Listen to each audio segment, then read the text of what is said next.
welcome. I'm very excited this morning. My name's Jaz Rittel. I'm an editor at Tortoise. I'm excited for a variety of reasons. It's partly because there are just so many time zones involved.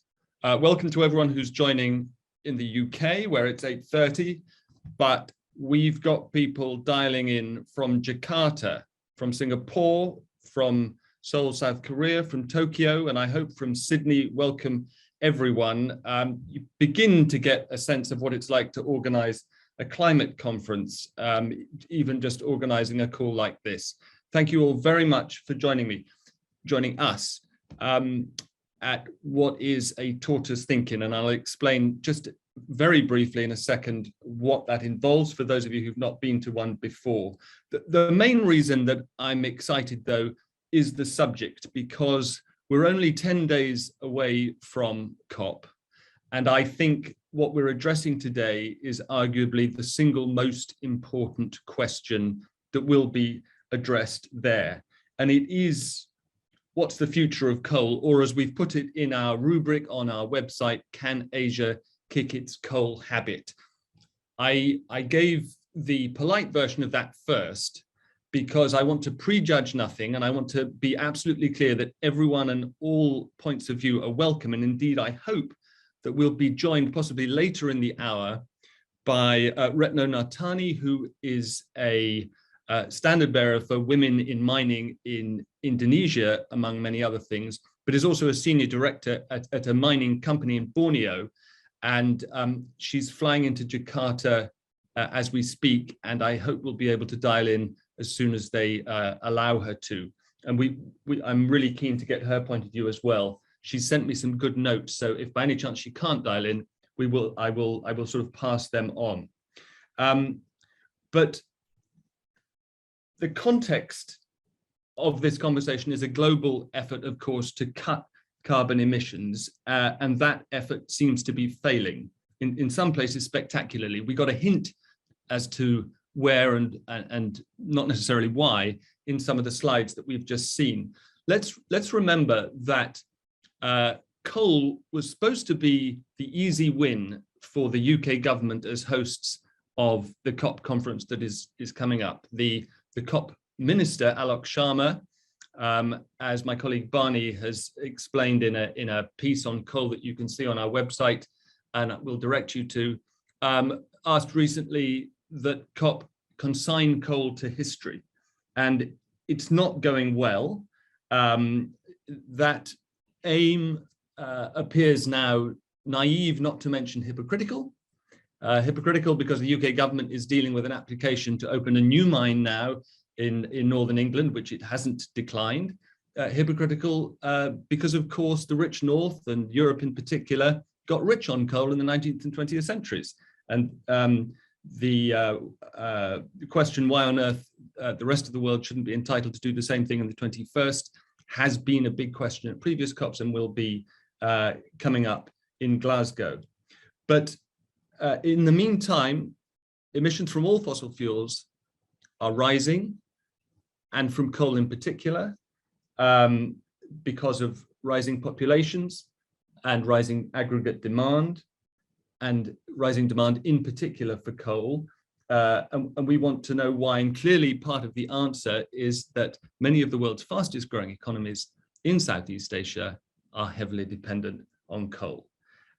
So why is that? And that is where the specialness of this event comes in, because we're doing it in cooperation with a whole group of newsrooms across Southeast Asia, most of which I hope are represented today, and which collaborated over the course of much of this year in a project funded by the Judith Neilson Institute in Sydney, to do some of that literally coalface reporting, the hard stuff, nitty-gritty, and sometimes expensive and certainly time-consuming reporting that just doesn't get done otherwise, to get at the root causes of why this is such an intractable problem, why such a large part of the planet remains deep into the 21st century so dependent on the most carbon-intensive fossil fuel.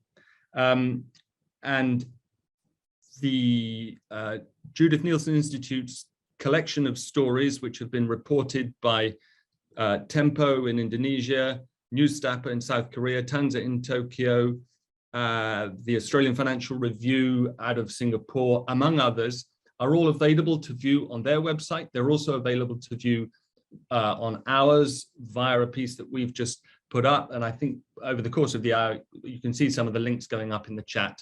We want to make sure that you can see the fruits of all that work. Very briefly, what is a ThinkIn? It's a forum for civilized disagreement. We also hope that it's a way for everybody to learn and listen and emerge slightly better informed. And in particular today, I hope that we'll emerge with a clearer focus on what can reasonably be expected of this very important conference that's coming up in respect of coal. Please pitch in. I'm going to stop talking soon, and we're going to go quite quickly to ensure that as many of our invited guests, but also people who are in the audience, as it were, get a chance to be heard, because many of them have done the work on this reporting collaboration. You'll probably know that you can raise a digital hand by touching reactions at the bottom of your screen, and then a hand will come up and we will see you. But please also get stuck in the chat where my colleague Barney is already putting links up there. I've mentioned Retno, and I hope that she can dial in when she lands. We're also joined by Sharan Raj, who until recently held the climate and environment portfolio for the Malaysian Socialist Party, and there's a fascinating story to tell there. But first I want to come to Wahyu Diatmika, whose idea really this whole project was. Wahyu, you're now a senior editor, or probably, I think also a senior executive at Tempo. But can you start, Wahyu, by telling us what prompted this very ambitious project on your part, and if you can distill it like a great whiskey still, what have we learned? Thank you, Giles. Good morning, everyone. It's an honor to be here. Well, I think everyone agreed that this is a very important topic. It's a very timely topic to discuss widely. But unfortunately, when we started a year ago, a lot of people in Asia, a lot of our audience in Indonesia thought that it's a given situation that we are dependent on coal. It is something that we cannot do anything about, because that's just the fact. Indonesia is one of the largest coal producer in the world. We are one of the largest exporter of coal, and 60% of our energy comes from coal power plant. And it's just it's a given situation, and a lot of people just stop talking about it because it's just a big business. Everyone's involved. It employ millions of people. It generates state revenue in billions of US dollar. So I think that's one of the things that started this idea. And it's been very complex. It's been a long journey, and I really appreciate the persistence of all of the teams from different newsrooms in 6 countries that help make this project possible. Thanks, Wahyu. Just on the details, I mean, Retno sent via WhatsApp, in case you didn't land in time, a couple of numbers. You mentioned the revenues. 18 billion in state revenues is what Indonesia is dependent on. There are 170 coal power stations, 3 million workers dependent on the industry. So she, as someone in it, is well aware of the need, I think, to transition from an environmental point of view, but just says, I think, let's get real. From a journalistic point of view, did the level of acceptance, the fact, as you say, that it's a given, did it mean that there was resistance for your reporters and you when it came to mining information, as it were? I think the challenge here is finding what is new, what people don't know about the topic. And we started with that ambition.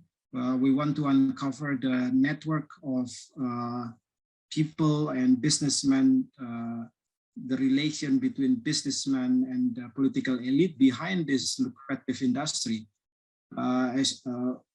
Some people might don't know, but electricity in Indonesia is monopolized by state-owned company. So all power produced by power plants, including coal, has a standby buyer, which is the state electricity company. And that's open a very gray area where, you know, people who has power plant has guarantee profit margin because the government will buy whatever they produce. And that, in our reporting, we found that that made a very terrible business decision.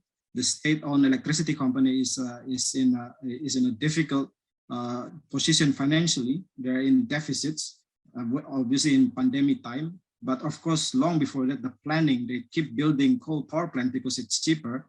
And there's a lot of businessmen who are affiliated with political powers are, you know, lining up to build power plants because, you know, it's easier to get the license and you have a standby buyer. So that's one of the things that we want to expose, because if you look at the details, then you start seeing, you know, the downside of these dependencies on coal. So what undertakings, if any, has the Indonesian government made on coal in the run-up to COP? And do you think, given what you say about business interests, do you think it's in a position to keep them? Yeah, so that's we did 3 series on this topic, and the last one is about the alternative. What is the alternative?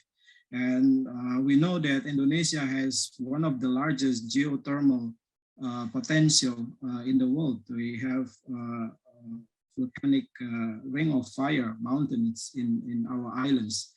And I think the government, we did a story on that in our last piece, planning to build a holding company out of the three big players on geothermal, and you know, want to sell the shares to public. An IPO is in plan. And I think that exposed one of the problem with renewable, which is financing. It's very risky, it's very expensive. And while in this planning stage, there's a lot of resistance from all sides about this issue. And I think that will really make the government commitment to reduce Indonesian carbon emission to 29% by 2030 will be very difficult to achieve. Right. Well, Hugh, thank you. And I can see we've got other reporters who are involved in the project, and we will come to you. First, however, I just want to come to Sharan Raj, not least because, Sharan, I know you may have to leave before the end of the hour. In the slides that we saw before we started, one of the most remarkable lines is a sharp rise in Malaysian coal consumption since the beginning of the last decade. We spoke before this session, and there's just an extraordinary story. Can you explain that rise and how that fits into the broader context of coal in Malaysia? Right.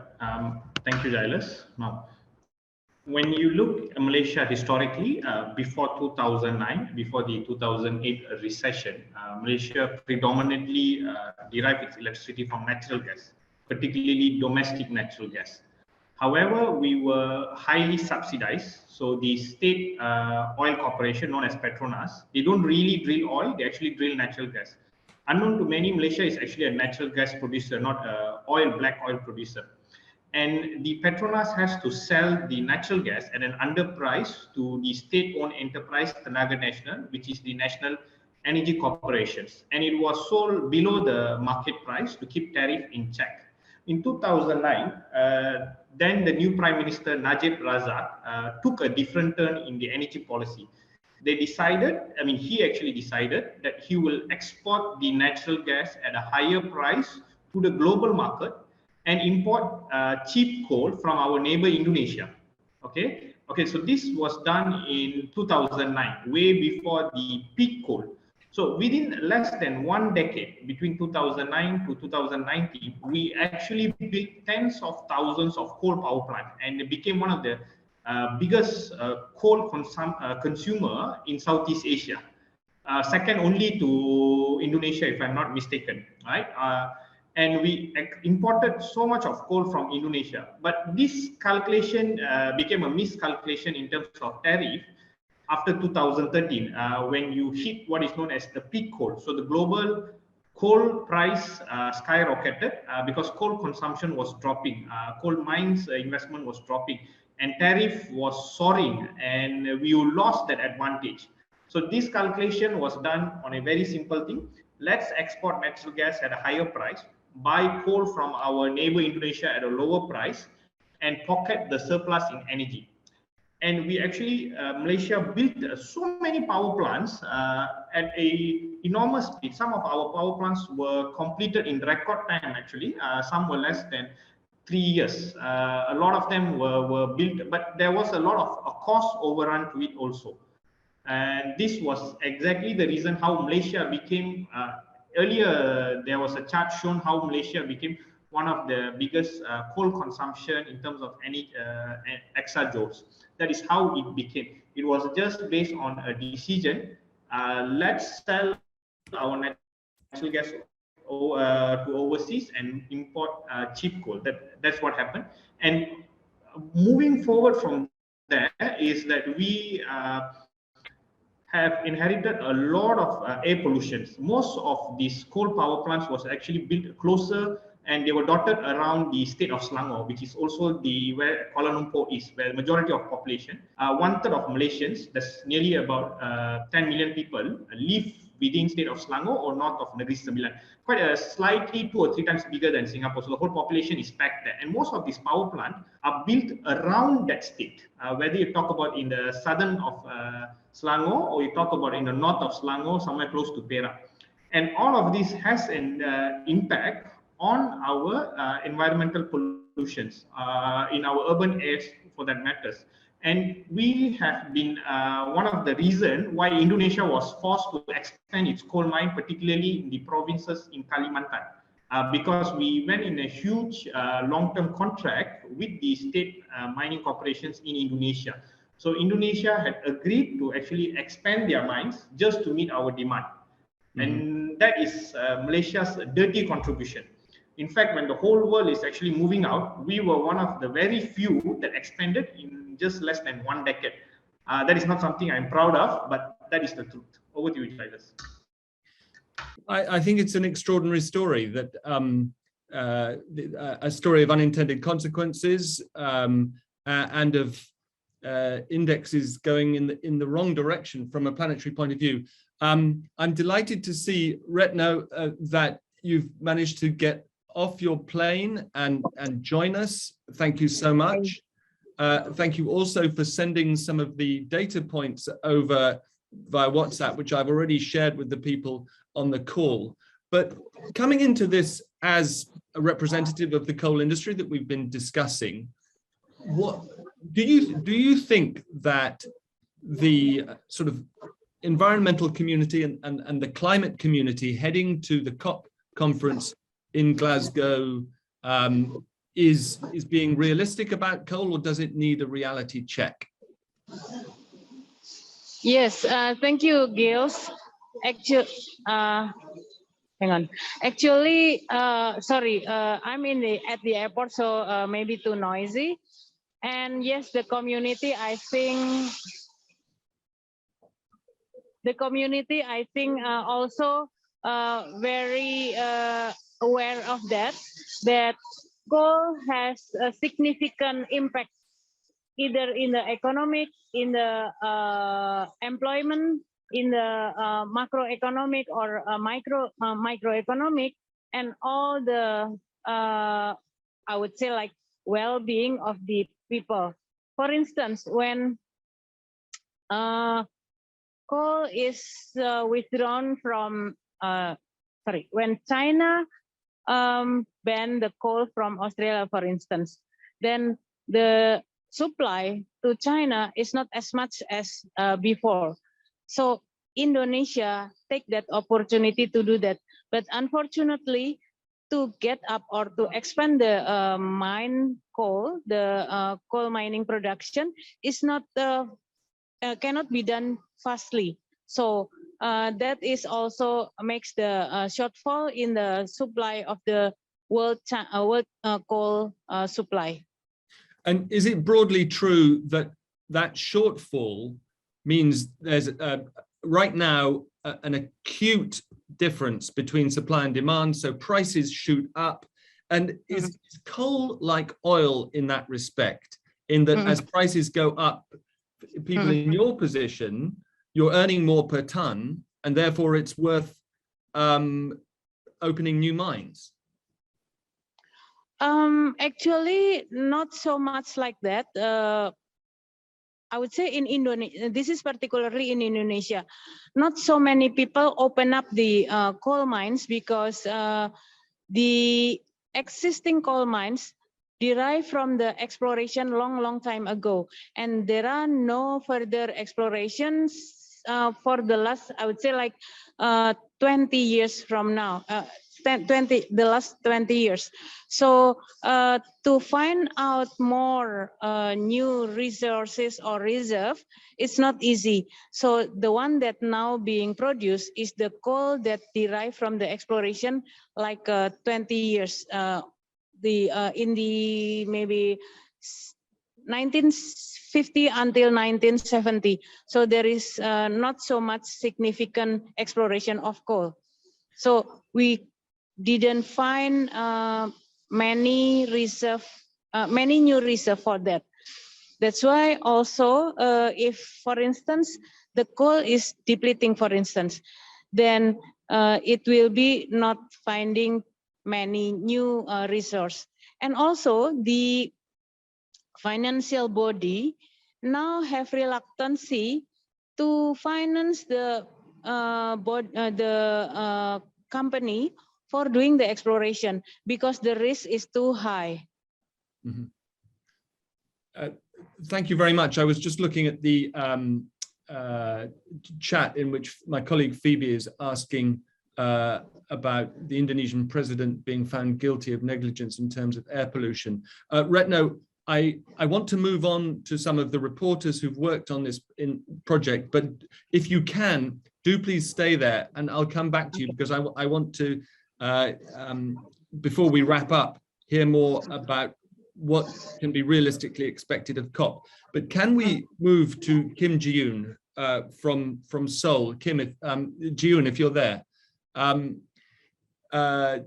Sharon was just talking about the unintended consequences of Malaysia's coal policy, but you, in your reporting for Newstapa, have found that there's a big gap, I think I'm right in saying, between government policy and reality, and coal plants are still being built, or until recently were still being built, even when it was clear that they are going to lose money. Is that right? And how do you explain it?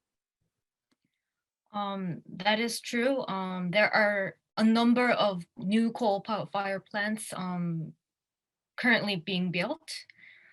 There were a lot of oppositions from the civic groups or resident groups because of the air pollution, as well as going against the global trend of, targeting the net zero promise.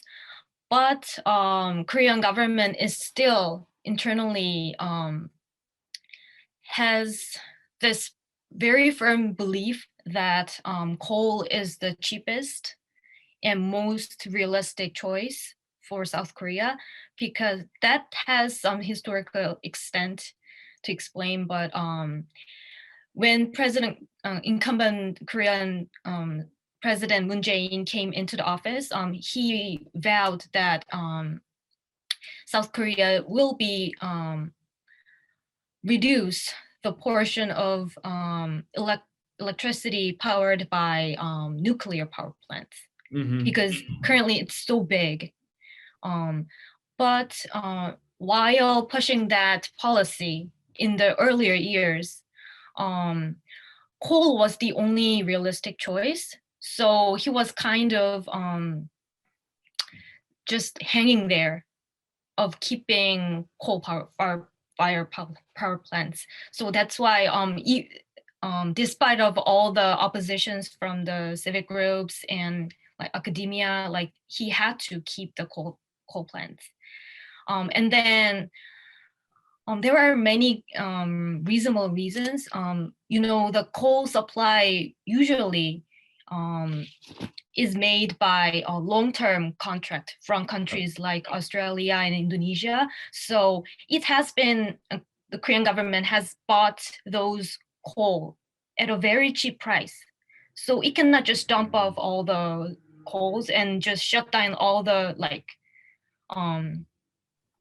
coal power plants, which are fairly clean compared to other countries. So that's why, I mean, it's a mix of a lot of reasons that the Korean government is keeping coal. June, what about the mood on the street? Because here in the UK, where they've built a lot of wind power,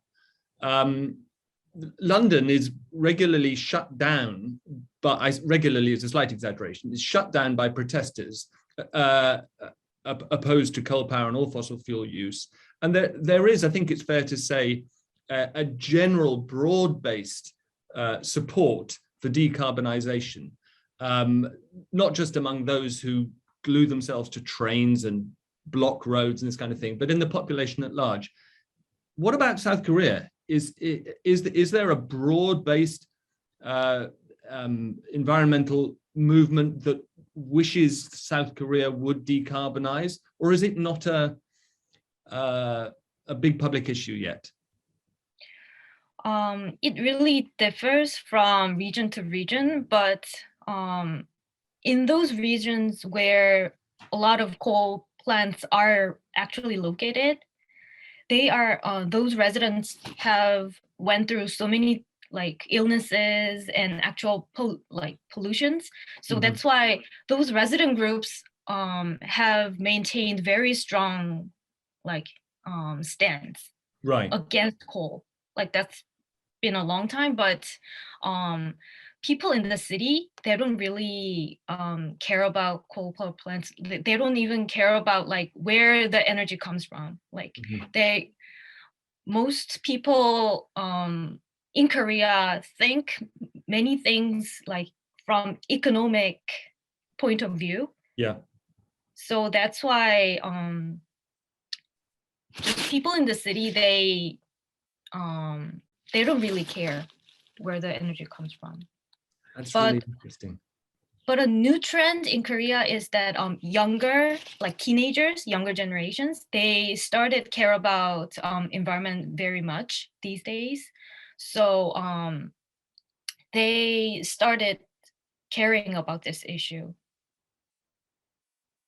Okay, thank you. We'll come back to you if we can, but I want first to go to Annelies Geisbert, who's been working on this from Japan, and I'd love to ask to what extent you see the same trends, sort of awareness and concern among the younger generation, and perhaps not where it matters right now in the corridors of power. And please also tell us about what you discovered in your reporting, in particular about a plant that was supposed to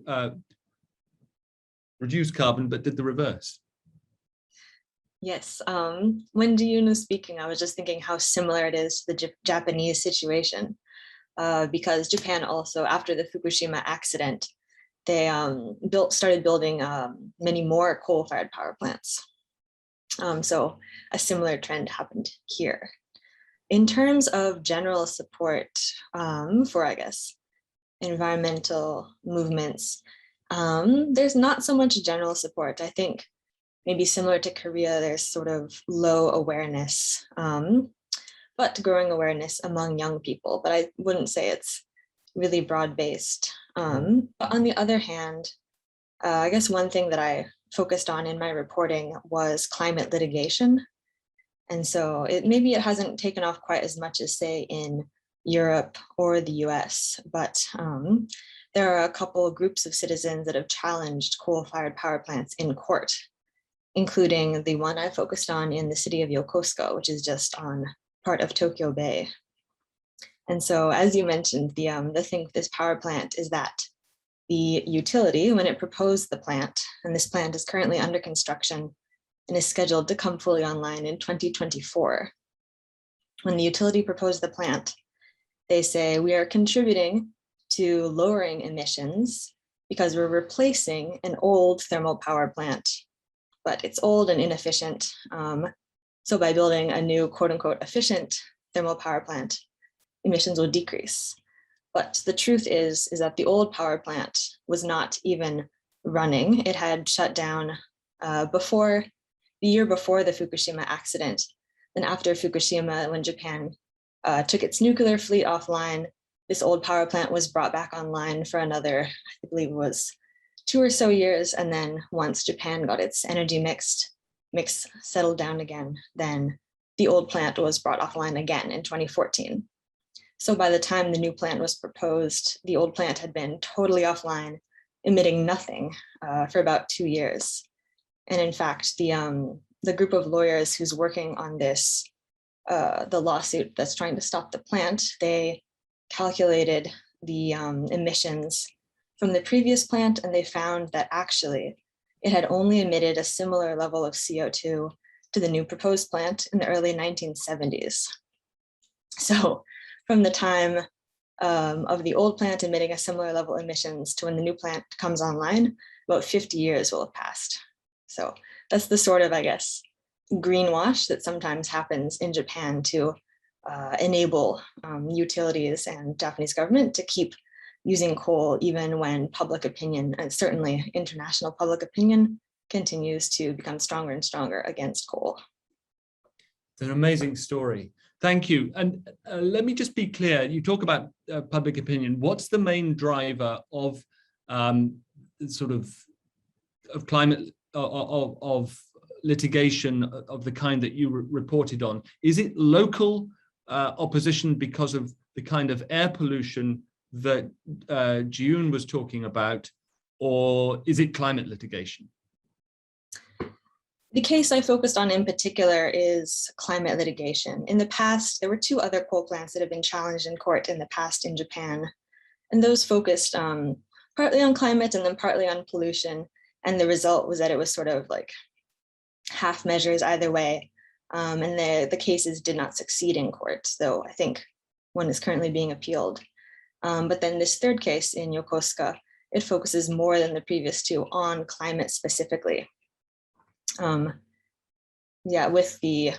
Obviously it's specific about one specific coal plant, but the lawyer who's the head of the plaintiff group, he spoke to me and said that he hopes that if they succeed in court, then the legal precedent that they will set will enable similar lawsuits to challenge other coal plants in Japan. Right. It's really interesting also to hear about the long run effect of Fukushima in Japan, I guess in South Korea as well, but of course at this end of the world, in Germany, as a direct result of Fukushima. They've decommissioned nuclear and ramped up the burning of coal. In a minute, I want to come to try and simultaneously read some of the chat because people are getting busy there. But I want, if possible, to come to Emma Connors, who's played a big sort of coordinating role in the coal project for the Judith Neilson Institute from Singapore for the Australian Financial Review. But Emma, if you're there, you wrote a bit about the role of South Korean banks in all this. Not here. Okay, not to worry. Well, maybe I can come back to Jiyun about this. We didn't talk about finance. and I know that it's something that you also wrote about. Is there a sense in which the banks in Seoul are a big vested interest that basically doesn't want to shift away from coal, or are they moving? Even though the government, civil servants, as well as policymakers, they are still keeping coal policies very friendly for the industry. But many banks and financial institutions in Korea, both public and private, are actually divesting out of coal investment, both in Korea and outside Korea, because Korea has been one of the largest investors for overseas coal power plants, for mostly in Southeast Asia. The reason is very simple. In Korea, those investment choices are made basically on what the current administration is going for.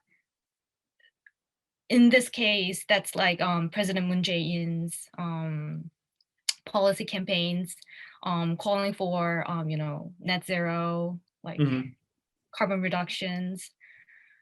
So that has to do with some political issues, but it is factually true that both public and private financial institutions in Korea are divesting out of coal. Yeah, that's really interesting. So to that extent, policy pronouncements from central government are taken seriously, and I suppose that's a reason for optimism.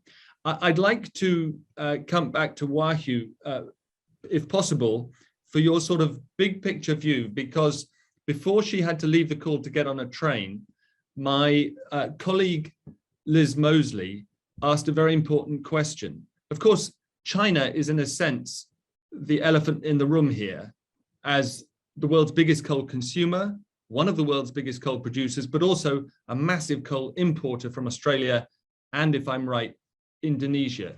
From where you're sitting, Wahyu, and I'd be really interested to know everybody's view on the Chinese question.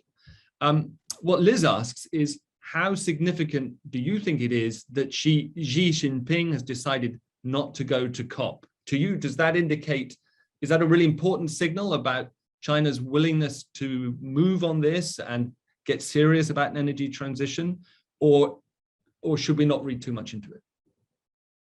Yeah, I think the Chinese government policy in many ways has been really opaque. It's been really, sometimes it needs a certain expertise and experience to decipher the policies. It's not something, it's not what you see is what you get sometimes. But the fact is, Chinese companies are still exporting coal power plant and technology to Indonesia. It's one of the largest investor for coal power plant. We've been moving away from financing from Japan and Korea now to Chinese financing for a few power plants that has been built in recent years. So I think if the Chinese government is serious in getting net zero in 2060, if I'm not mistaken, it has to be shown in their economy policies overseas as well. And not having the president on COP, I think, I don't know, we cannot read that clear on the attendance, but I think it should be read by its actions, by its policies on the ground.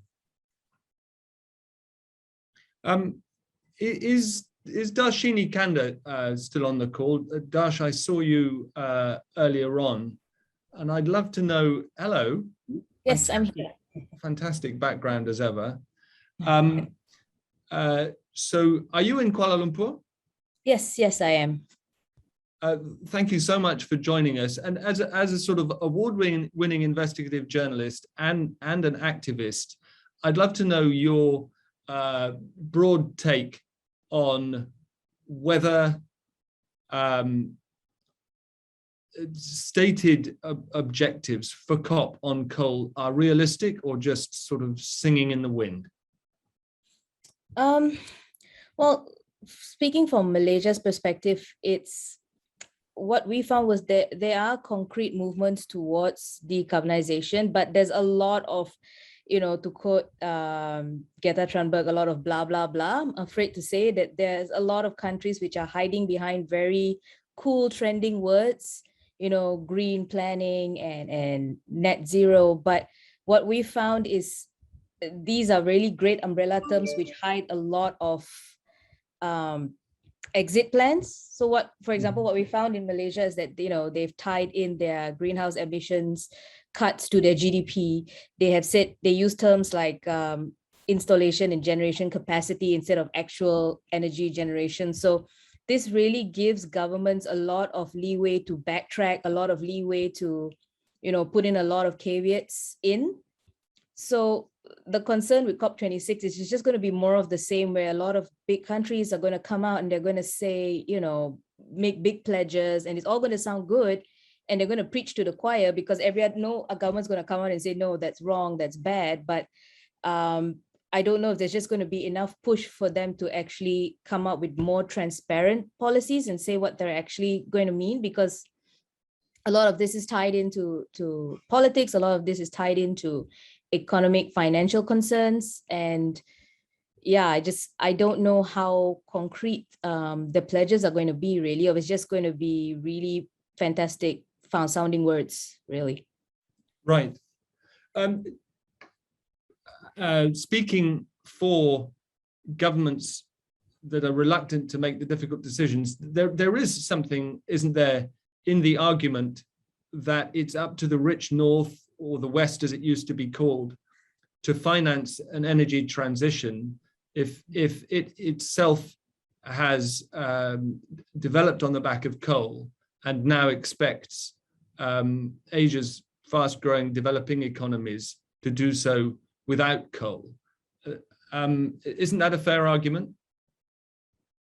Yep, definitely. I mean, the whole Paris Agreement, from the pledge that, for example, Malaysia made from 35 to 45% greenhouse emission cuts, was predicated on the promise that developed and richer countries were going to contribute to financial and technology transfer.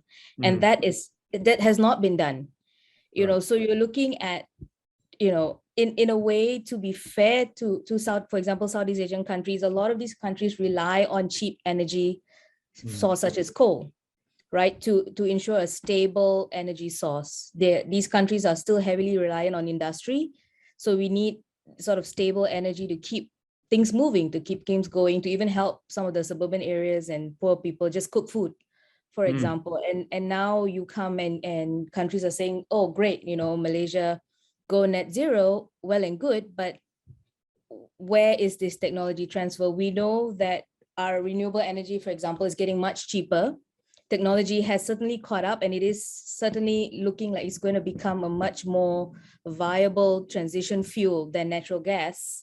But not many countries have this technological know-how or the finance to put this together. So it's definitely doable. But I would say it would rely a lot on developing or developed countries or larger economies to help, not just, make big promises, but to actually put into motion this sort of aid and technology transfer to help other countries along. It's not to say that this is allowing Asian countries, especially smaller countries, to hide behind their pledges, but to basically, my argument here is that we need to give people less excuse, and we really need to help them along the way and be realistic of the challenges, especially smaller Southeast Asian countries face to make this transition. Give people less excuse. It's such an important point. And the point you made earlier about the fact that the development finance promised has not materialized yet. And I wanted to come back to Retno on this. I see you nodding, and I'm so pleased that you're still with us. One of the points that you sent over earlier, and let me be sure that I've read this right. You reckon that the cost of an energy transition nationally for Indonesia would be $300 billion. Yes. And the sum, the target sum for climate finance annually, which the rich world undertook to make available for developing economies by now in Paris, was 100 billion for the whole world per year. So that's a big gap, isn't it? If you're saying 300 billion just to finance Indonesia's transition.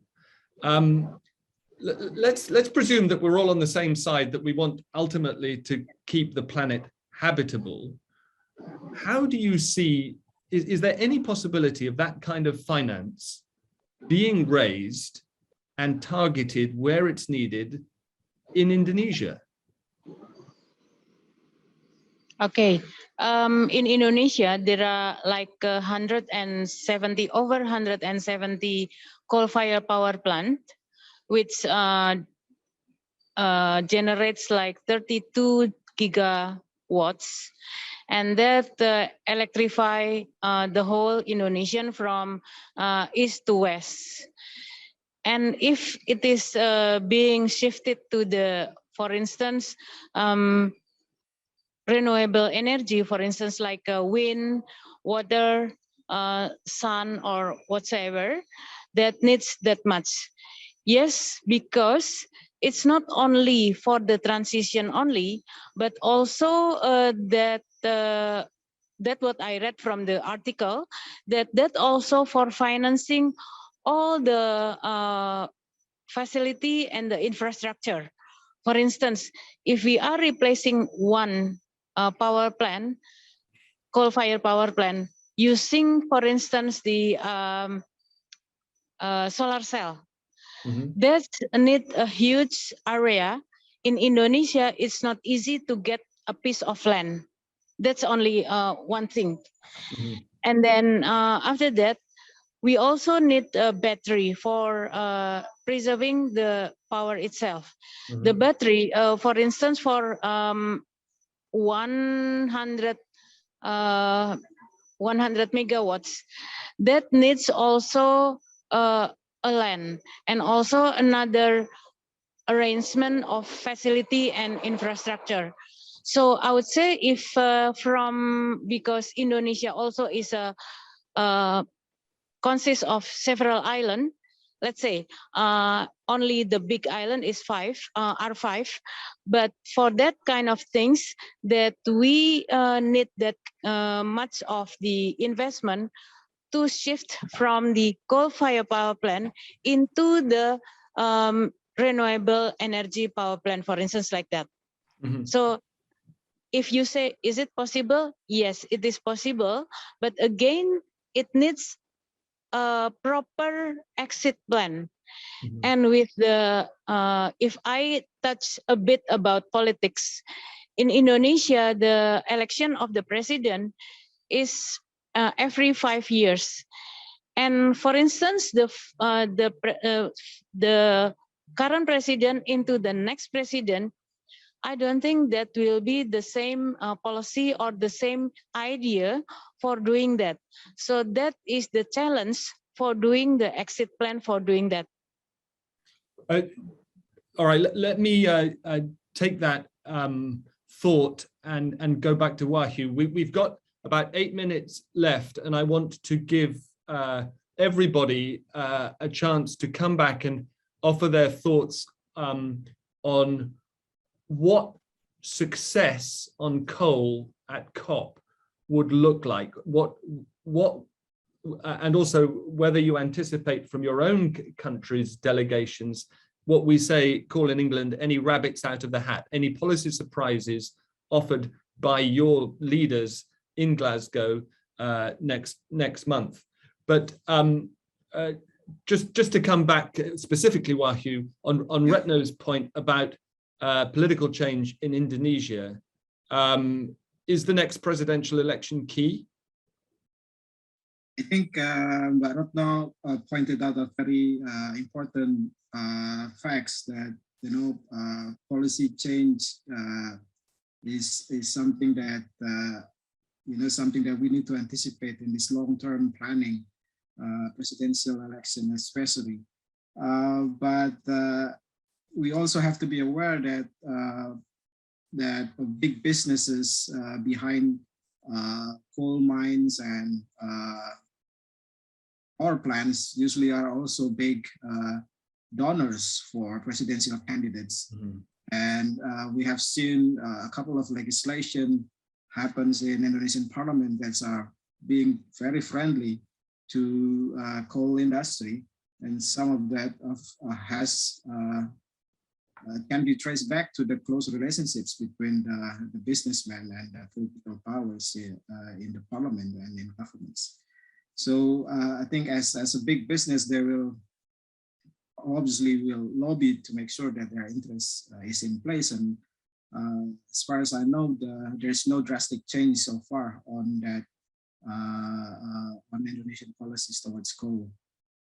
And back to the question on COP26, I guess, as I mentioned in the chat, coal is not high in the president's agenda.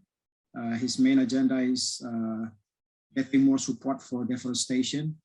Indonesia has just canceled its agreement with Norway government on deforestation because of disagreement on how to measure the success of the carbon emission cuts. They have different numbers, and I think that's also another point of discussion when these bilateral or multilateral agreements on transferring technology or finance that needs to be agreed on similar terms. If not, it can be easily disrupted at the end. Just to be clear about that, even though it's not directly related to coal, it's an extraordinary story, or at least a troubling one. There was a deal in place, a bilateral deal, whereby Norway effectively subsidized the preservation of Indonesia's forests. Is that correct? And now, Yes. and now the president is effectively seeking more freedom to proceed with deforestation, to cut down trees. No, the governments claim that they have managed to lower deforestation and lower the emission by preserving our forests. But apparently the Norway government have different numbers, and they've been disputing that. And there's a lot of facts on the ground, stories that we also publish that shows a trend in deforestation is still not reversible. It's still happening.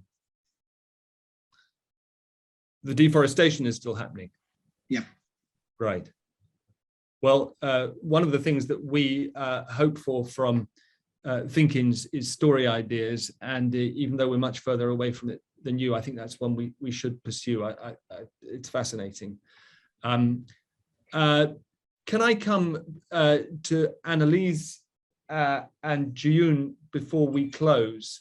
Can you just remind us, first of all, what the Japanese government's position is on net zero? Have they set a year? And then my question: what would be a nice surprise at COP from the Japanese delegation? So Japan has set 2050 as their goal year for net zero. I'm not sure there are going to be any pleasant surprises from Japan at COP. Maybe some of you have seen, I think there was a BBC article yesterday or the day before that said leaked documents reveal that Japan is among the countries asking the UN to play down the need to move rapidly away from fossil fuels. And I think the key word in there is rapidly. Japan and its major utilities that back, I guess, fossil fuel usage, they all are aiming for zero emissions by 2050. But in the short term, that means continuing to use coal even past 2030. So if you hear language from Japan about, say, exporting Japanese technology, maybe using ammonia or hydrogen to for example, other Asian countries to help them decarbonize, that's sort of code for continuing to use thermal power technologies like coal power plant technologies, because they can be co-fired with ammonia, which is technically doesn't release CO2. But Japan still hasn't managed to achieve 100% ammonia fired power plants. And it's unlikely that it'll happen in time in terms of the timeline that we're working with for the goals of the Paris Agreement. So I think similar to what I talked about with my investigation, looking out for that sort of greenwashing language and seeing what is actually happening behind that would be important when examining Japan at COP. Thank you so much. That's so valuable to know the code, to be able to translate the jargon, and we'll remember that. I've underlined it. Exporting these particular technologies means we're carrying on burning coal. Jiyun, what is South Korea's formal net zero target, and what would put a smile on your face from COP? Before, the Korean government has announced that its goal is to reduce the carbon emissions by 2050 by 30%, 30%, compared to its emissions in 2018. But this week, the South Korean government announced a even strengthened plan, which makes the Korean government to shut down all coal-fired plants by 2050. And then it also strengthened, it announced it will strengthen the reduction goal to 40%, 40%. So, I mean, the government administration, the movement administration said it hopes to, but both the industry and many civic groups think it's kind of impossible. While environment groups are saying that goal is still very weak. So that kind of arguments are still ongoing in Korea. Yes. Well, thank you very much. It's already 9:31 in London, and I know that all over the world people have other things to be getting on with. So I'll try and wrap things up. This is a massively complicated problem, but a couple of things that have become clear to me over the past hour is we should never underestimate the effect that the Fukushima disaster had on policy across the region, whether out of genuine fear of another nuclear disaster or because it gave cover to existing coal interests, not just in Japan, but elsewhere as well. Other interests, particularly in Indonesia, as we've heard, are putting a brake on transition, even though, as we've heard from Retno, there is a sense that it is possible to make the necessary clean energy transition, even in a country like Indonesia, but only if the rest of the world is serious about a just transition, which in the case of Indonesia would involve finding alternative work for 3 million workers. And we were reminded of the key importance of climate finance alongside coal as a subject which will be addressed at COP, whether or not there is an announcement that the 100 billion pledged in Paris has materialized. And it's clear that even if it is announced, it won't be enough. And at one point, which I think we should remember as grounds for optimism back in South Korea, is that central government policy announcements do seem to make a difference in the financing of energy. The banks are, broadly speaking, taking governments at their word about net zero targets, and one presumes that this will have a long-term effect on where investment goes and which energy sources get the investment going forward. it's all a work in progress. I want to thank everybody for taking part over the past hour, but also on behalf of the JNI over the past year for all the reporting everybody's done from so many different places. It's hard work getting answers out of institutions that are not used to being questioned on the sort of very basis of their existence, namely mining and burning coal. I'm particularly grateful to Retno for getting straight on the call after getting off her plane, to Wahyu for setting up the whole project with the JNI's help, to Sharon Raj, who I don't think is able still to be with us, but for telling us that amazing story about the way everything has gone wrong in Malaysia, and to Jiyun and Annalise and Darshini and everybody else who's taken part in the reporting. Do read the stories on the JNI website or on ours. We've tried to add some global context, some fantastic graphics by my colleague Katie Riley, and words to go with it from Barney McIntyre. Thank you all very much. I've gone 5 minutes over. And do also follow, whatever your news outlets are, what happens at COP. I cannot overemphasize its importance, even if in the end the stories are of expectations raised too far and missed. But we certainly will be there in force, covering every wrinkle of developments there. And with that, thank you once again for joining us, and have a great evening or day wherever you are.